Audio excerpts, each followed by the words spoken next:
Seigneur, que ta grâce, seule ta grâce. Nous voulons instaurer un état de droit. Et dans un état de droit, il y a une justice indépendante. Ce n'est pas à l'individu Félix Tshisekedi de commencer à faire justice.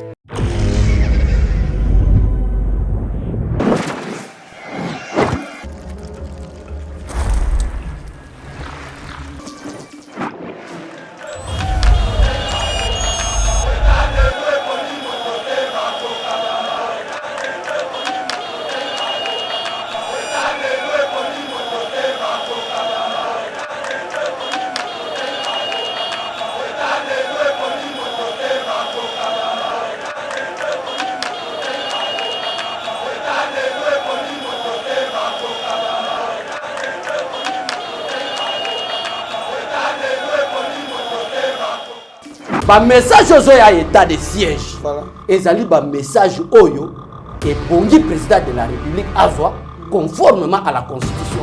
Kolanda Martin Fayulu. Martin Fayulu c'était un indiscipliné. Mais bato bakufi n'est pas à 18 ans Joseph Kabila puisque bato bakufi na deuxième guerre mondiale. Que faisait Martin Fayulu? Quelle était ma déclaration à Lisanga Bonga?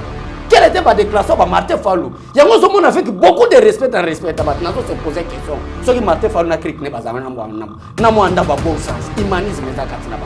Ou soit c'est un bêtise politique, ou soit c'est un gourmandisme politique. Mais la minute où je mets en garde Paul Kagame, n'a pas source on a mis sur Paul Kagame a banni contacter les autres présidents africains. Parce qu'à mon dit déjà que malheur Zoya. Donc bibi c'est non livre les mains on est attaillé. Beba ko kanganga ité, je suis clair. Ba kanganga ité. O doit être des droits pour na yote. Mais yango so mona na respecter. Mais à côté na buso ba wana. Parce que ceux qui n'a que samba no livre les mains. Na retourna expliquer devant la justice comment est-ce que ton mari travaille en silence. Zoé Kabila yebi même pas ko conjuguer verbe être au temps présent. Mais je vous dis la vérité. Yo mona discours na présentation à Bidjen na. Discours ba député ba bazao 50. Français ou Kinyarwanda. Ça c'est quoi ça c'est en tout cas. Mes chers compatriotes, bâtir le Congo demande du patriotisme. Nous vous invitons à vous joindre à nous pour construire notre beau pays qui est la RDC. Appel de Maman Pauline Lumumba, présidente RDC Monde à Genève. Devant vos écrans, nous sommes à 44 318 francs suisses à la date du 20 janvier 2021. Quels sont les pays qui ont participé cette année activement? L'Afrique du Sud, l'Allemagne, l'Australie, l'Autriche, Belgique, Canada, Danemark, Écosse, Espagne, Finlande, France, Irlande, Italie, Japon, Luxembourg, Norvège, Ouganda, Pays-Bas, RDC, Suède, Suisse, Turquie, UK et les États-Unis.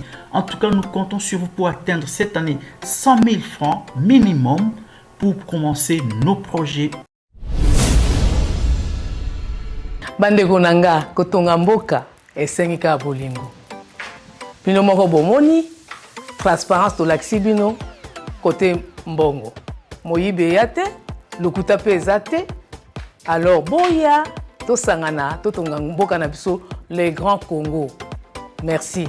Malobaya, présidente RDC Monde, Pauline Lumumba, à Genève.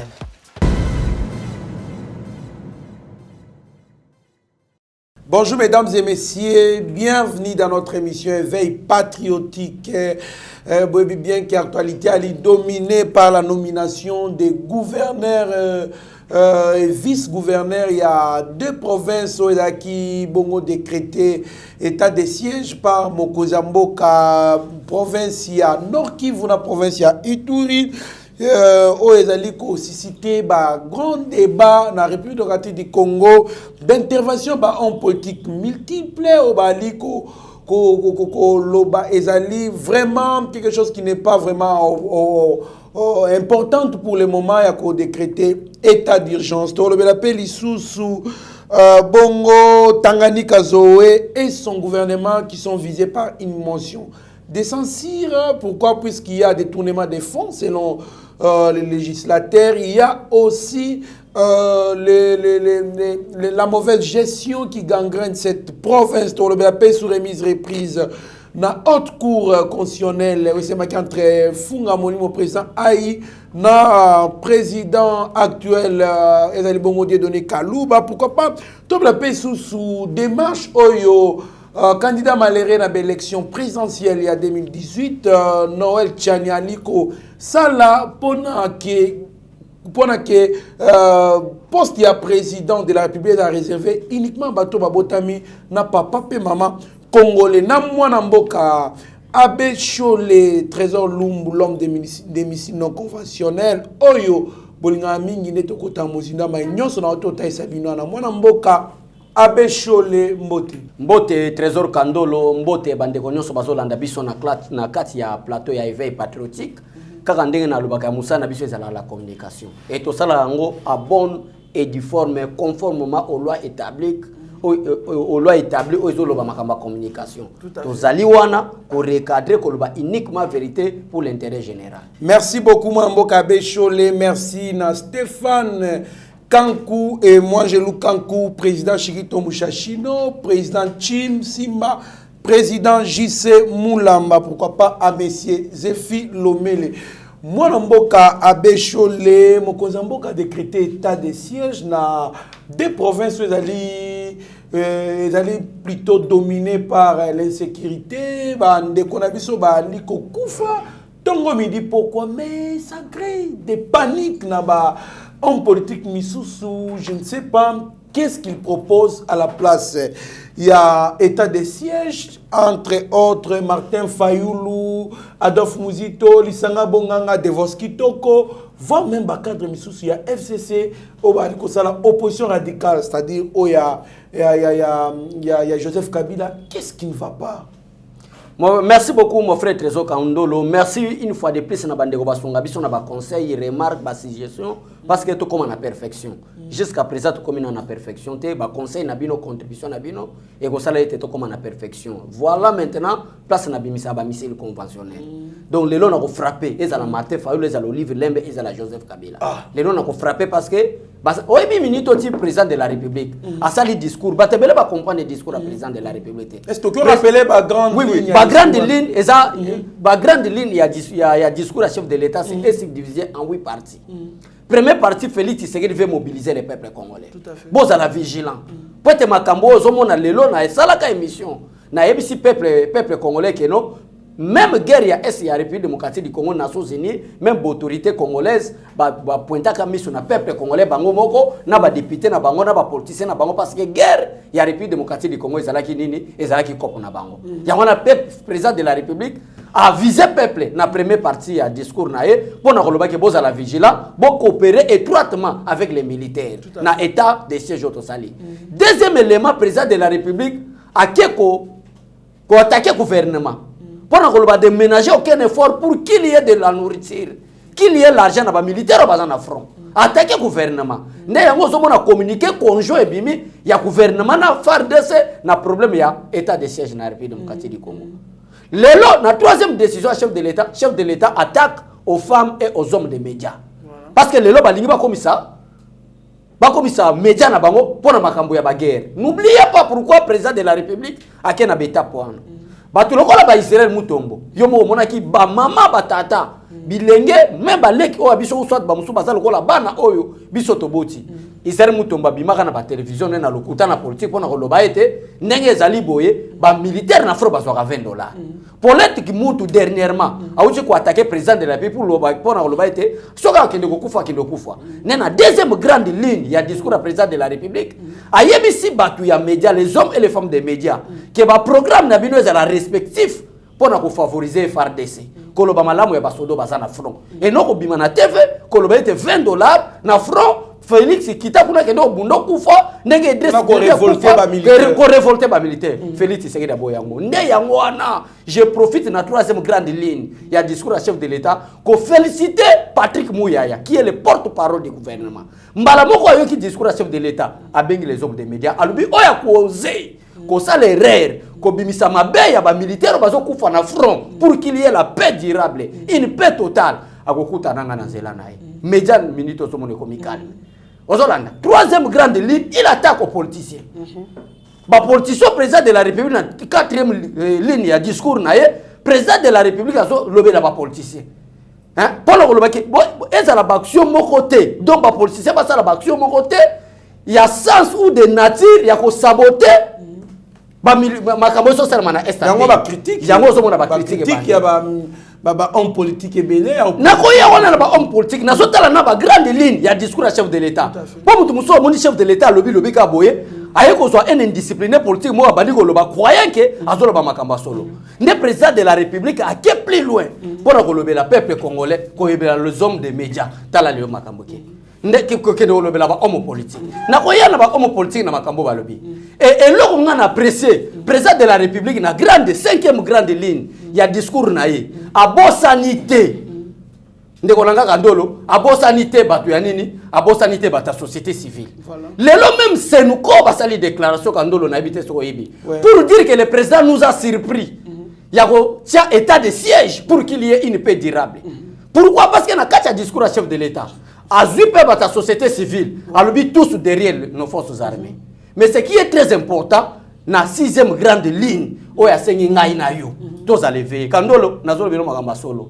Tant on a na oya wana komi na RTNC ngaki no na kuta na commandant ga ba militaire il faut lelo militaire ali ambongo na lelo na tongo ernaya ngamona keti na lubu na ke clair na bina luka commandant na bimise loko na zaki na ba on pesa bango pona ko kokisa message na tongo ya lelo soko moni ko système so to ko leka wana yo mo militaire so pesie o moni ninga ko maka agissement osora so tete mo ko leka tongo ngamo ko na bike no lelo na so kita na RTNC na message au président de la République a pesi to soutenir FRDC ata to sala makoki akena na front konate mais ba oya RTNC ba batela ka institution muneno mutawasa na coup d'état lelo ata 10 000 nga balia na keti na RTNC na tiki. Merci beaucoup. Na lingina lobanini ba message ozo ya état de siège. Voilà. Ezali ba message oyo et bongi président de la République azwa conformément à la constitution. Kolanda Martin Fayulu te. Martin Fayulu c'est un indiscipliné. Martin Fayulu atikala ko apprendre politique te. Parce que au moment à chaque fois na so ebisa peuple congolais politique mboka na biso ezana mutu moka loba te so kozana posa o bombe la congolais loko bomba ngona livre. Parce que biso to bossa na lecture. Ozolanda lecture totanga te. Okoloba ke awa na yeba tifi tozana mbongo $100,000 na se a plateau combien ngozu papier otiki. Congolais ko mona ga papier bo salini atiki. Yebi sa tourner la Martin Fayulu be benga ya ka to sala débat contradictoire. En dehors il y a kosala état de siège. Na guerre oyo bandit depuis Laurent Désiré Kabila ça. Na guerre oyo bandit depuis 18 ans Joseph Kabila. Oyo ba grande décision na ba grande ligne ya discours chef de l'État Talisio Joseph Kabila tient aux attaques mesures mokote. Mais maman Olive Abi son cher époux est en train de travailler fortement pour aussi sa guerre tout et puis ko kimia na Congo bimba.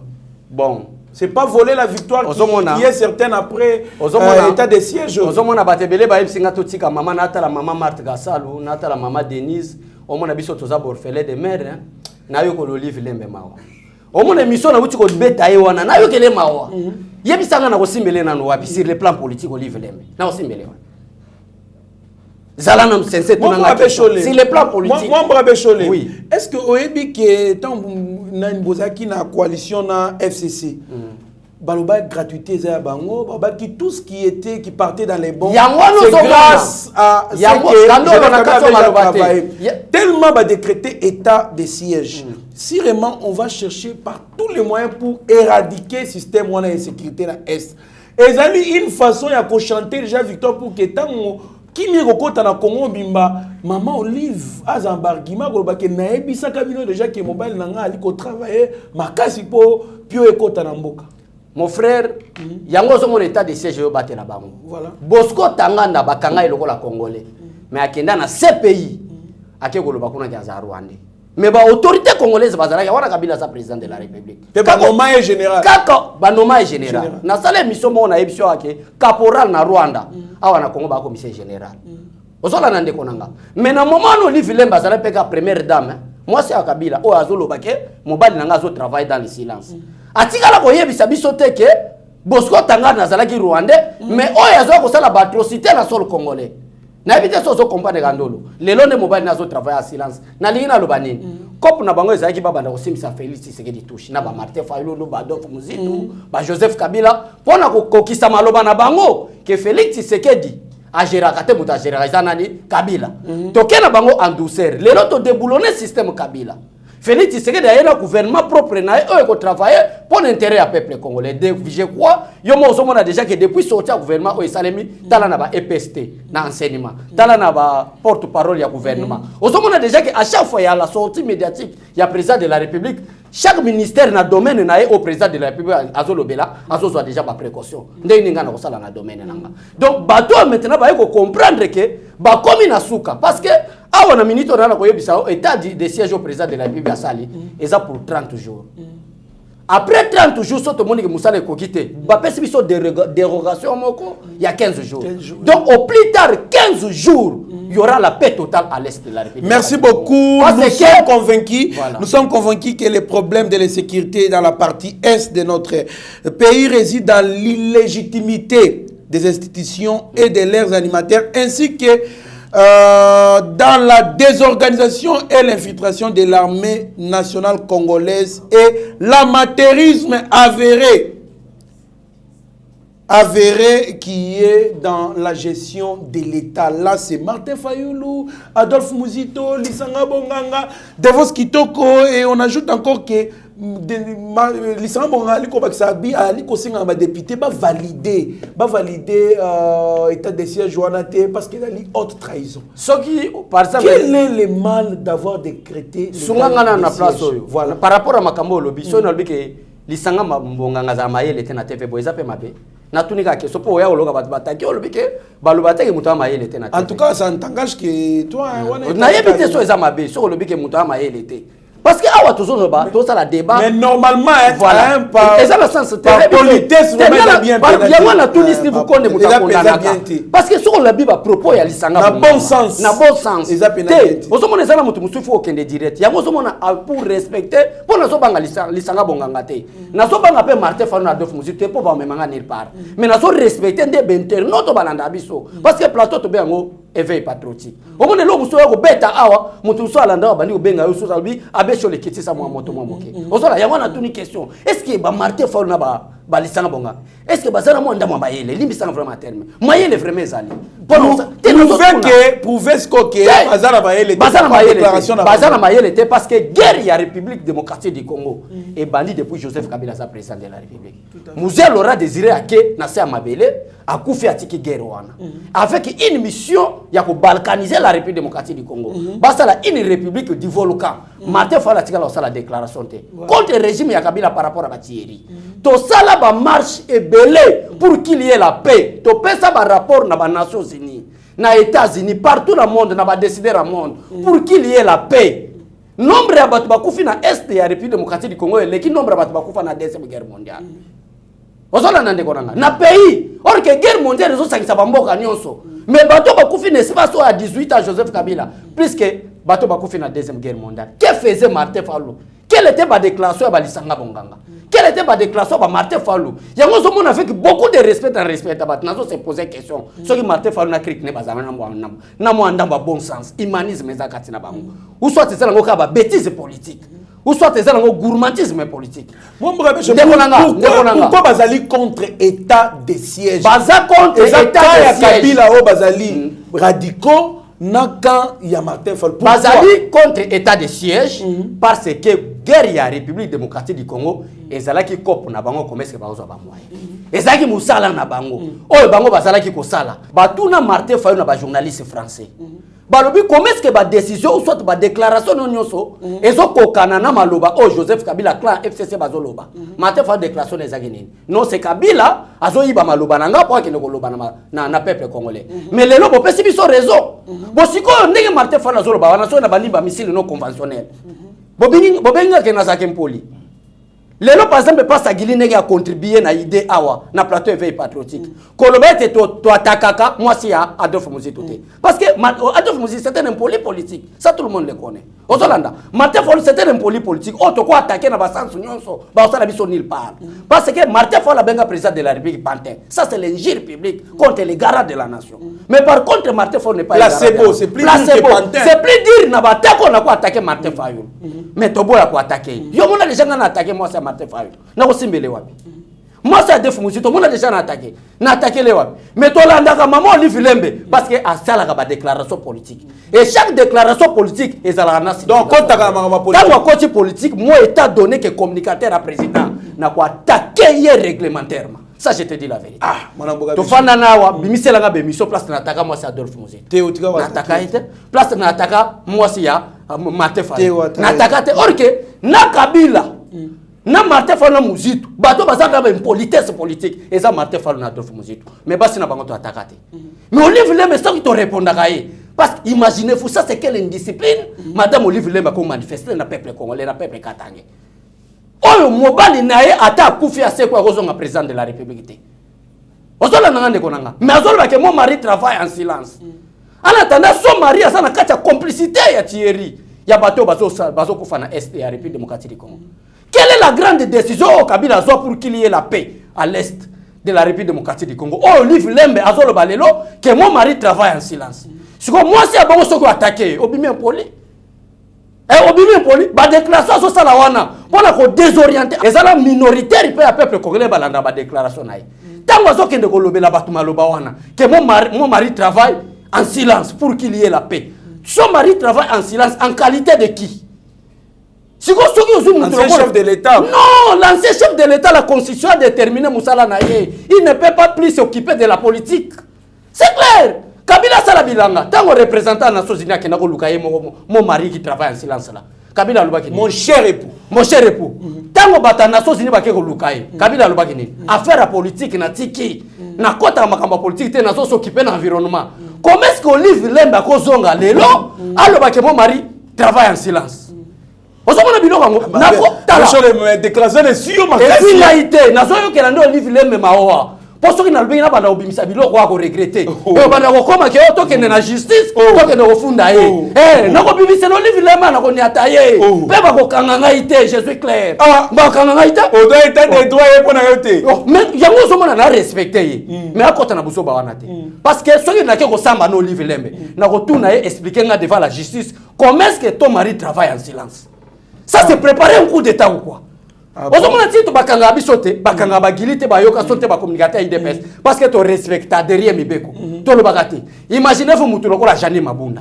Akinyake kende ti na justice ki no funda biso. Oh bata IDPS bazo finganga. Abanga yi pourquoi? Parce que c'est lui qui était la première impolitesse. Ya ko attaquer chef de l'État.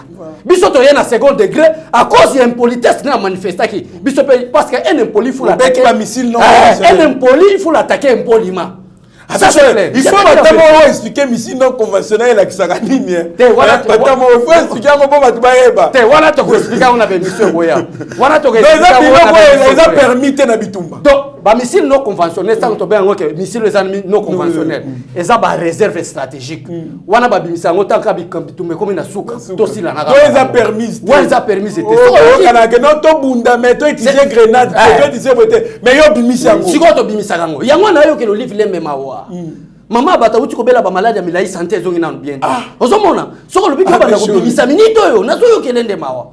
Donc peuple congolais en bref, le président de la République n'a que 45 jours pour restaurer l'Est de la République démocratique du Congo.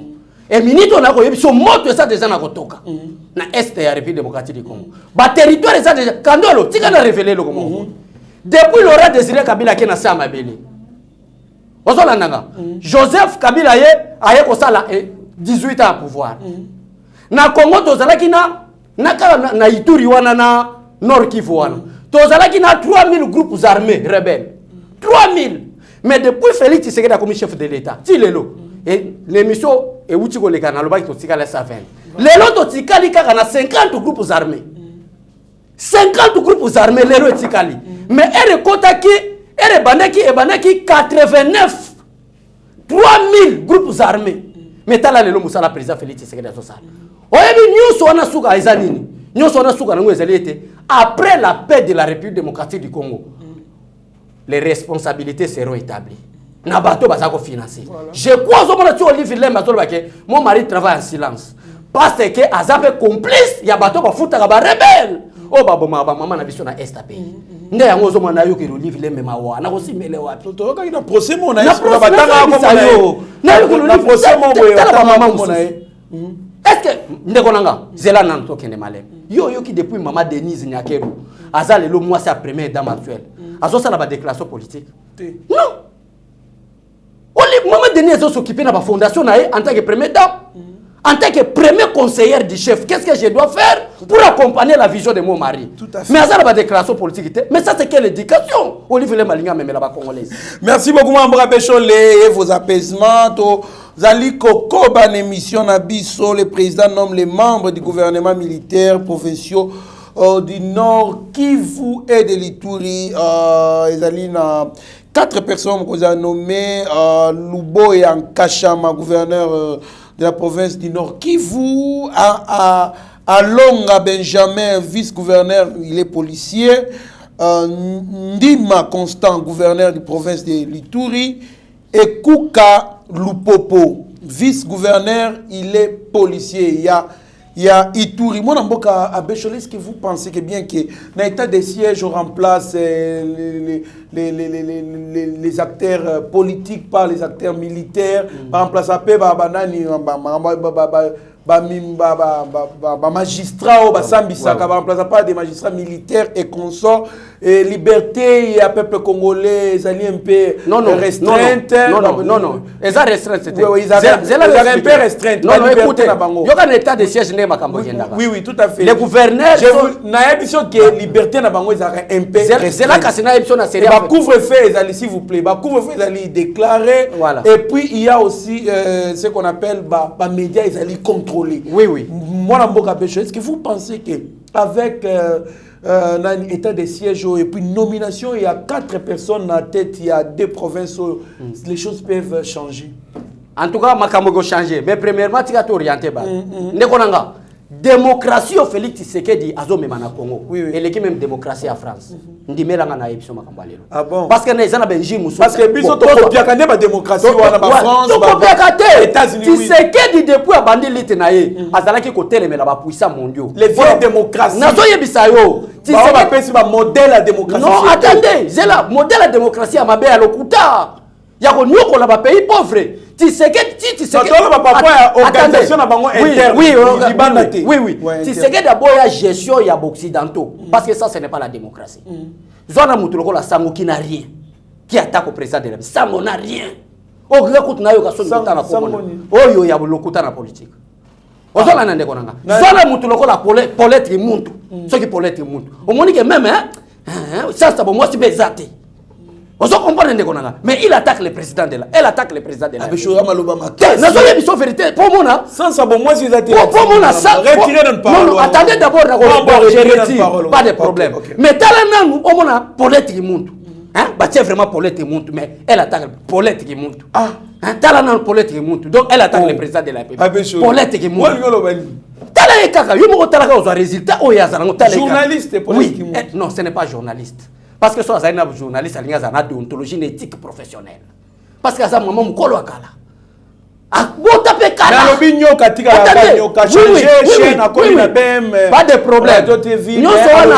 Nyoka dozwana ya makamna eba ebeli na ngwe kozala. Nyonso wana eza journaliste lobby ne lobby. Oui. Nyonso wana na lingina loba pona nini? Pona ko dénigrer bango te. Na lingina loba ke tala ndenge bazo sakana na garde de la nation. Même Donald Trump aux États-Unis, là où vous parlez de la démocratie, c'est peut-être que moi, si je suis journaliste, à Colette Imountou aux États-Unis, à attaquer. Car Colette Imountou à Congo n'est pas attaqué le chef de l'État. Car je vous dis la vérité. Il y a Congo. Mais Colette Imountou soit aux États-Unis, à attaquer le chef de l'État. Au lieu d'attaquer le chef de l'État sur les plans scientifiques, à attaquer la Babylone, il y a dérisoire. Mais il y a pas de fertilité. Il y a Kolingele Liwa. Talana. Or que soit allé Colette Imountou, on a peut-être un locataire, peut-être un vérité. Oui. Kolingela Moutou Liwa, c'est la vérité. Non, ce n'est pas la vérité. On s'en rend compte. Zoa batuloko ba période Louara aza atana keti ya $3000. Je vous dis la vérité. Mais aza non mais pourquoi vous linga vérité? Tata mo JP Vimba. Papa, il sait que basimbisi na ba porte-parole ya Moïse Katumbi. Tambola nan. Je te dis la vérité. Mais Félix Tshisekedi a pour assurer bango la liberté de presse. Boza la calme parce que mutuloko la période Louara. Mutuloko la politique mutuloko la sango yo alokota na politique. Ba journaliste on se na ba escroc politique wana o bazo travailler ba ventilier attendez ba journaliste on se na ba tumbo la terre na so biso makamba solo baza le côté na zo ka kutu soni kotanga kombo na bango bo baza rien na zo ba le côté mais bazo oser pour attaquer le chef de l'État qui est protégé d'abord par la constitution. Et dans le monde entier. Eux aussi sont protégés par la Constitution. Non, ils sont citoyens congolais quand même. Ils sont protégés par la Constitution. Mais le président de la République, sa vie est d'abord garantie par la Constitution. Sur ces points-là, même le président de la République, flagrant délit, il a été. Oh, flagrance délit, il a été. Attends, ça, flagrant délit, chef de l'État africain. Bon, nous avons été. Mais nous avons politique, nous avons hein on a sango moko boy hein ya lokuta na politique on a pero luara moko boy hein parce que akenda kana inaso kina ifasik ayeko li verbe être très présent bala moko comme journaliste et musala na ki journaliste attaquer le président de la République ozomon mais ne baza bango ba benga ngoko dénoncer mon frère bazo bango ba journaliste d'investigation ba ali ko dénoncer ba antivaleur makamama mais soki bazala ki ko dénoncer sango alinga ki a témoigner ba preuve oyo mona ki basi lukwa bo laki $1,500,000 a témoigner ba tilko ba bomela ka abomela abandi ko lela kuna vie pardon limbisa est-ce que wana dénoncer de angwa kena usanya na est voilà on politique azaka moko na est yango kena usanya akena ko soigner na ibiso yango ko mona ba militaire bazak malamu président de la République a uti ko instruire gouvernement Nous avons communiqué conjoint entre le gouvernement et le FARDC pour la guerre à Est. Mais comme on journaliste d'investigation, on a un peuple natif que nous avons les militaires na front bava $20. Est-ce que wana dénonciation wana? Ende kuna. Dénonciation solo bande yango wana. Moi mboka Bécholé vos apaisements encore une fois. Mutake ko hôpital na Douala. Azo ko kosa bataki ezali mama yembo Kinshasa. Wana de vérité ndeko te biso batumbola biso te bosi ça va toi carrière on vide carrière so mona te bosolo na politique lokuta na politique plutôt silinga au monte politique muntu yona balongoli oui carrière est vide na so biso mais alobi dimanche yo boye ba invité spécial akoyebe invité spécial soki azobanda na MB nazo yebisa yo soki politique muntu a osé et kozala arrestation à l'immédiat na moment mais ba loba o démocratie dans le Congo démocratie la liberté la liberté ne signifie pas libertinage tout à fait c'est là ndeko kandolo olobi liberté oui ou vrai ou faux Kabila a pouvoir na coup d'état Kabila Joseph Kabila en 2001 Naïm qui a remplacé papa Bango Kofoli. Par quel miracle? Par quel miracle? Tout le monde ma belle abino ba journaliste angwana. Kabila a eu pouvoir na coup d'état. Il y avait la mort d'un président. Mais oui, il y avait la mort d'un président Laurent Désiré Kabila. Par quel miracle? Par quel principe? Et Salama qui était si Laurent Désiré Kabila n'est pas là, c'est Joseph Kabila qui remplace. Actuellement, si le président de la République n'est pas là, c'est le président du Sénat qui fait l'intérim. Peut-être de 6 mois. Avec mais à l'époque, cette constitution n'était pas là. Non, la constitution était bel et bien là. Je parle de la constitution du 18 février 2006. Ça n'existait pas encore. Ça n'existait pas encore. Mais il y avait des mécanismes au cas où il n'y a pas le président. Parce qu'il y avait l'Assemblée nationale. Tout à fait. Il y avait un ministère de l'Intérieur. Il y avait aussi un chef d'état-major général. Kabila Joseph n'était pas un chef d'état-major général. Mais par quel miracle? Parce qu'il était son fils, peut-être. Non, ils ont royaume ça c'est quel bassesse, Kandolo. Ils ont royaume Merci beaucoup, Mamboka Bécholé, Toali Kokoba. L'émission Nabiso, vous espérez qu'avec la nomination de ces gouverneurs, il peut y avoir un changement? Parce que là, on répond à Moutouna. Changement, changement, c'est parce que changement est côté. Changement est côté. On passe en changement déjà, bandi côté. Na place au bas. Passion donc état major il y a ba rebelle ezalaki ils ont déjà récupéré par les FARDC moto déjà za na kopela mais la minute je mets en garde Paul Kagame na ba source na biso tozali nango Paul Kagame a bandi ko contacter les autres présidents africains parce qu'on dit déjà que malheureusement dans le discours du président de la République oh ya beni peuple congolais na conscience na ba différentes structures union se compose à la nation congolaise président de la République a beni bango na conscience talande discours et le président de la République a lobby on moni ka sana mutumo ka kanda alobi na moment au peuple garder silence wana premièrement deuxièmement quand on a dit que to comme na suka na moment oyo na Ituri na Nord Kivu les pays, ces deux provinces sont dirigés par les militaires. Même la justice civile est remplacée par la justice militaire. Et ce gouverneur-là qui vient d'être nommé, ça l'appelle gouvernement provincial na bango. Le gouvernement provincial na bango, il n'y aura que des militaires. Merci beaucoup, Mambra Bécho. Mais la liberté d'expression est toujours garantie. Merci beaucoup, Mambra Bécho. Mais ce que le peuple doit savoir, c'est de coopérer étroitement avec les autorités militaires. Merci beaucoup, Mambra Bécho. Merci beaucoup, Mwanamboka Abécholé. J'ai fini les consultations avec les présidents du Sénat et de l'Assemblée nationale. Ma proposition de verrouiller l'accès à la présidence de la République et d'autres hautes fonctions de l'État sera rédigée en loi à soumettre rapidement au Parlement. J'ai prédit que la loi sera adoptée Noël Tchani. Qui est derrière Noël Tchani? La vérité. La vérité. La vérité qui est derrière Noël Tchani. Parce que nulle part dans le monde, mutumo a uta gabo. Yongona, ezana mutumo ka zanga tata na mama. Selon la parole de Dieu, Melchisedek. À part Melchisedek, donc président, il faut zanga tata mama congolais. Tata mama congolais. Eza koye le biso mutumo boete le kwa za moi semi meti. Hein? Semi meti. Parce que congolais abota makamwindi lokola yo. Congolais abota makamwindi lokola nga. Attends, vous allez atteindre le lokola ngaité. Vous allez atteindre le kolekanga. Mais mutuno sa mona ke kandolo c'était congolais. Mais mutumo ko boloko mo meti. Mutumo boloko la papa na za côté ba Québec. Maman ko hey. Vous savez, boyo comme c'est Congolais. Batabongo bangonde bazo détruire Congo parce que le Congo est convoité par les pays puissants du monde. Il faut fils du pays. Il faut verrouiller. Donc il faut Bécholer. Zala na ta Mitterrand. Faut ba Congolais pena solo Steve Condé. Zala no yango bazala ba Congolais. Yango na solo ba totika ko attaquer papa na biso Noël Tchani. Parce que dossier à nationalité na tout na ba tuba expliquer biso. Pourquoi différence c'est l'article 72 na article 100? Pourquoi différence wana? Au moment que l'article 72 ba pesi ba condition pour être président de la candidat président de la République. Balubi il faut être de nationalité congolaise d'origine. Mais l'article 102 ba condition pour être sénateur ou député, balubi il faut être congolais. Pourquoi cette différence entre des nationalités congolaises d'origine de l'article 72 et d'être congolais tout court de l'article 102? Pourquoi trop Syrie Noël Tchani qui est loin na pena? Parce que ayebi malamu Noël Tchani ayebi malamu que bateau nous sommes sur la déclaration politique tous en sénégalais et oui que déclaration est créée ba problème ba attaquer ma qu'est-ce que ta journaliste kota clan moko boya ba attaquer ça ba mukebai ba balia ka mbongo ya Moïse Katumbi ba pero luara ba balia ka mbongo ya Moïse Katumbi mutu nyonso azo attaquer chef de l'état pour le moment. Bateau bazo applaudir et ça bateau baza ba pro Katumbi.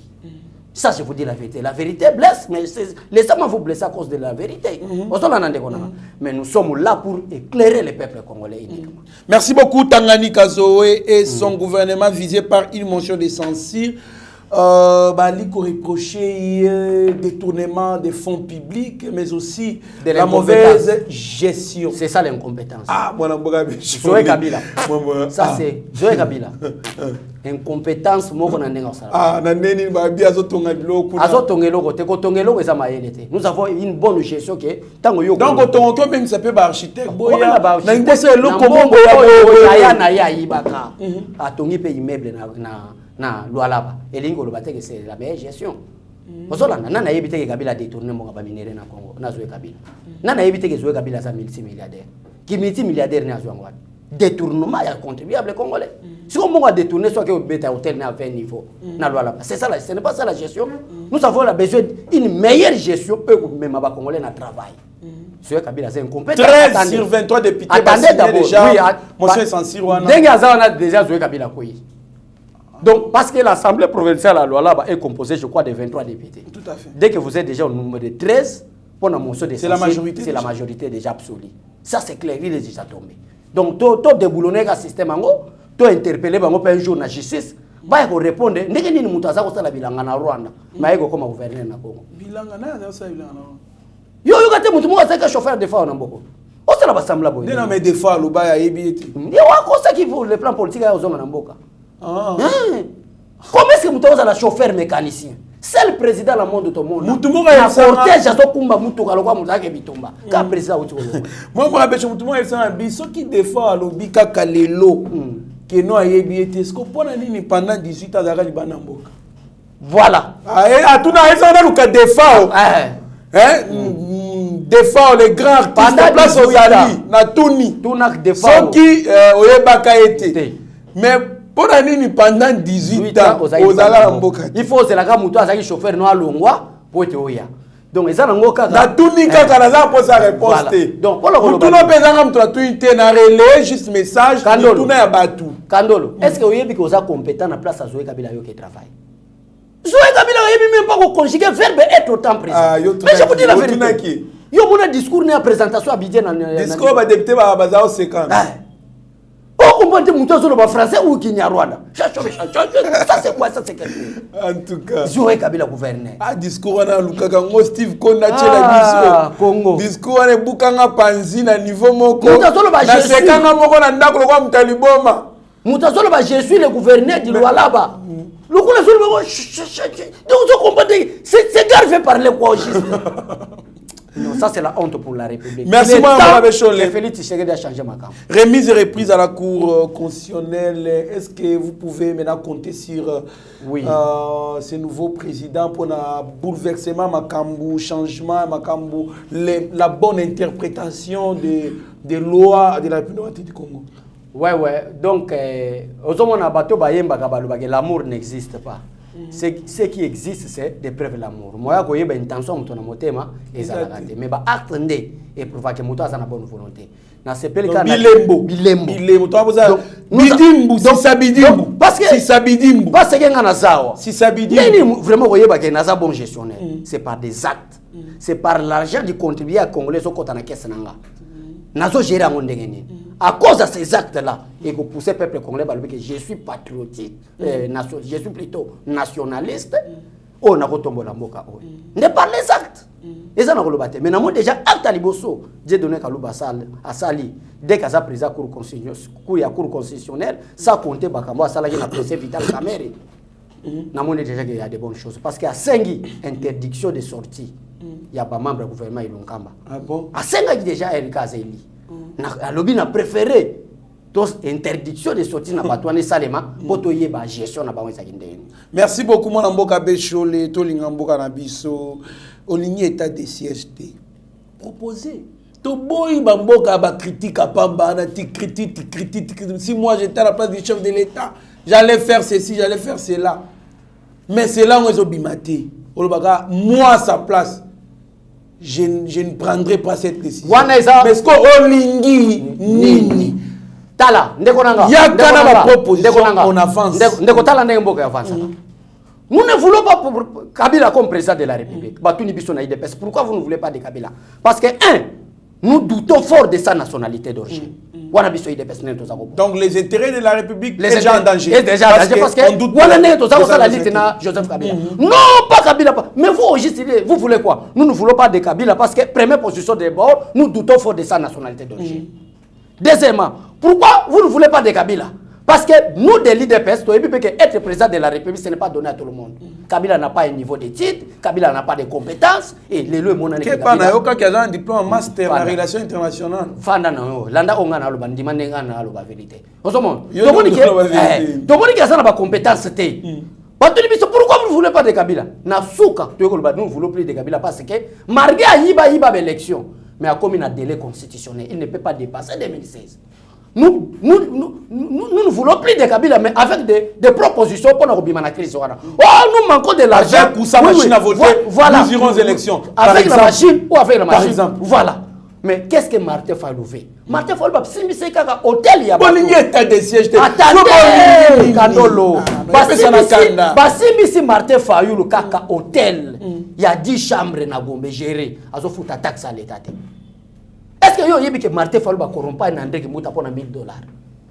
Si ba corrompre déjà mutu pour $1000 a il est sur $40,000 et $40,000 ezaki nyongo ya kala o adefaka c'est là ba histoire to yoki ke azongisa mais $1000 André Kimbuta lela parce que gouverneur ya mboka oyo parce que na 2006 seul parti politique akwa ko bimisa gouverneur ezaki MLC bazaki majorité bakenda ko corrompre Martin Fayulu ni kazara Bemba linga kaete Bemba salaka na kanda na yo sala bajete aboya Adam imaginez-vous Adam Bombole gouverneur na mboka oyo yo lingo yeba neni Kinshasa lingeza metala André Kimbuta makamasela biso ba poubelle mutale kana Kinshasa kanizolo solo lokole bembe et là ngana to peso ba place focale o soko lingo le kana fokanga mbula se no kaboye donc eza ba place moso na Kinshasa na yeba kwenyo soto ya keso lingo le kana na atana na bis na tche déjà na miche déjà zolo pour que place musala na pesi mino place moko boke vérifier voilà au moins soko mina municipal à Masina na Pascal Kangazolo na ngambo Masina Kangazolo okufwa sikoyo evre wana oza benga sikama ya zolo kandolo siko evre wana eza evre Martin Fayulu atigela biso André Kimbuta wana premièrement deuxièmement André Kimbuta a corrompu pour $1000 troisièmement au juste Martin Fayulu fait quoi Aïe, ne veille patriotique. Amener des propositions. A expliqué au peuple congolais. Proposer pour que les pays avancent. Félix Tshisekedi est donné garant de la nation à violer la constitution par rapport. Il y a proclamé état d'urgence. siège. Est-ce que c'est conforme ou ce n'est pas conforme? Mais il faut éviter ce qu'on appelle l'escroquerie politique. Ça, c'est de l'escroquerie politique. Martin Fayulu a une association de malfaiteurs na bango politique. Yeba malamu que peuple congolais comme faible na analyse. Peuple congolais a mutu mobo kosi lelo lobi oye abetelo mabo nde yango na basakana na peuple congolais mais batu lokola biso to zala ke veiller to yebi na intention mutu basakana na biso te nde yango to zala toujours mal aimé ngani na sabo betebele balinga ngate na leka vraiment bona mo mutu abambi nga libanga na leka vraiment bona moni papa mukolo na suka pembe akangi mutu ka abi mwana nanga félicitations musala sala memi batela ka malamu papa mukolo. Pourquoi? Parce que papa m'a dit vraiment que Makamoto Zolo, c'est la vérité solo. Mais du fait que la vérité blesse, batebele moi ba koka vérité exact. Parce que ngana mudu catégorie bato bazami kuse. So ipsinga ki abesho za mukuse na olela pourquoi? Mais c'est la vérité na mukuse. Et nous changer ça. Mais bato wana balinga te balobela bango vérité. Et nous sommes là. Nous sommes là, la mort ou pas la mort. Nous sommes là pour nous rien que la vérité na peuple congolais. Na esprit moko nationaliste. Merci beaucoup. Merci beaucoup. Amener des propositions, voilà. Amener des propositions proposées pour mboke avancer. Botika ramba ko loba kaka état de siège tesko bolingini dialogue. Dialogue. Soki to vandi na mesa Martin Fayulu ko na gouvernement lisanga bonga koti Kabila zongi. Wana le ba Rwanda batiki ko iba minere na biso. Kotangela nga komba lisanga bonga. Wana ba Uganda batiki ko pier ba minere na biso. Kotangela nga kombo ya lisanga bonga te. Ona régime ya Félix Tshisekedi ben compétent lokola ba lisanga bonga ba travailler. Merci beaucoup madame Bokabeshole. En tout cas Tokomi presque na souka émission, nous disons merci na président Emani Mambo, na Kolo Fondation Mambo, de la part du CG Sam Sindani. Vous allez belé au Boulana. Merci beaucoup, merci Kandolo, bon anniversaire aussi, Batubabo Sanate, qui est anniversaire dans les 6 juin. Vraiment, moi, Baloye. Tu fais tant na plateau. Attends na plateau, vraiment. Moi, Bato Bago, Balinga, moi, Namboka Trésor Room. Au décorer nga ta plateau. Ata moi champagne oyembeli nga nzembo. Moi vidéo et ça la malamu parce que c'est bon anniversaire ça le 6 juin na botama le 6 juin. Na soko matata mukolo le 6 juin. Pe na za expérience depuis Félix Tshisekedi a comme chef de l'état 2018, 19, 2020, 2021. 4 ans na kacha communication. Parce que na banda qui parlementaire debout. Tu can expliquer peuple congolais. Parlementaire debout ba za ko négliger biso toboka. Bato bazanga valeur même na société. Bana wana baluka misala te batama sans été ko ba makambati Tshisekedi. Des parlementaires debout na komi lelo communicateur ya IDPS. Depuis na komi communicateur de gouvernement mi ki otika CV. Oui, na journaliste naza na niveau ba wana kolanda Israël mutombote. Ah, yene mutalobaki. Yene mutalobaki kolanda Israël mutombote. Songi. Na 4 ans, oyo na bandi po na bandi communication na grand frère nanga na respecta kamingi. Fils Mukoko na 2018. Peut-être après demain ou demain. Le anniversaire na un bon joyeux anniversaire Fils Mukoko. Voilà, les gardiens du temple. Voilà. Na bandi mutali boso asimbisinga micro na 2018, je précise bien. Tango tozo utana ba Genève wana fatia comme président de la République était déjà to. Même talaxia o kotambola. Ayebisenga non na vie mutu soko obimika boye comme Melchisedec, c'est très dangereux. Mutu yo fo zana bene, o zana place obimela, c'est très dangereux. Ozolanda. Malgré ba erreur nyoso batu ba na fils moko bango batu simbisa biso micro na 2018. Micro asimbisanga de 2018 lelo to 2021. Nakuta na batu baluka ba corrompre. Nakuta na batu bapesanga bambongo pona longwa IDPS. Nakuta na batu bayebisanga to finga krika batu, to finga ba secrétaire général Augustin Kabuya, to finga ba Jean-Marie Kabundu ke bazotonga bandaku, to finga président de la République et ataka que là c'était moyennant quelque chose. Mais total qui esprit wana te total ka esprit national. Merci. Donc ceux qui batu bazo reconnaître musala to sala bongo na ba anniversaire bo ba soutenir biso et ko sala loka mala. Merci bon. Et ça biso moi ba grand garçon. Na Jeannette, bon anniversaire aussi na Jeannette Mukinai de la part de Sam Sindani. Merci beaucoup, merci en tout cas vous allez tellement ébélé Alberto Mubiai, Tinanga Lula, Moninga Malamu, mon vieux Vicky Monama, président Chikito wana kutu à s'approprier bativi wana autorité morale. Président Chikito Mushashino, roi Mabina Mamelizé. Roi Mabina Mamelizé, voilà. Président Chim vient à biso Freddy Moulamba. Freddy Moulamba. Voilà. Peter Kalonji na Lubumbashi, Roger Mutombo la na biso na Lubumbashi bozali ebele. Bozala branché na yebati bozala décidé. Moi na mboka besho leta caméra ya Steve Konde, Mike Chiswa, Kashagi Ochudi Meshak et bongo pesela malobano ya suka. Merci beaucoup Trésor Kandolo. Merci na bandeko nyoso balanda biso na éveil patriotique. Pourquoi pas na cette dame bénie ya yebati vite boka epe mo kala tantine bénie Francis Kamanda vraiment il faut boyeba que en dehors Abigail to zala pe na bénie na kati ya yebati TV. Pourquoi pas moi ça kitoko tina. Vraiment, merci beaucoup, que Dieu vous bénisse. À la prochaine. Merci beaucoup, Mwanamboka, Abesho, les Bobo Santé, Bolana, Biso, chaque jour, na 18h, juste na RTVE. Donc, voilà, na Biso, tous les caca, en direct, chaque jour, rediffusion na 8h du matin. Donc, ils ont bien ma casse, voilà, na Biso, na RTVE.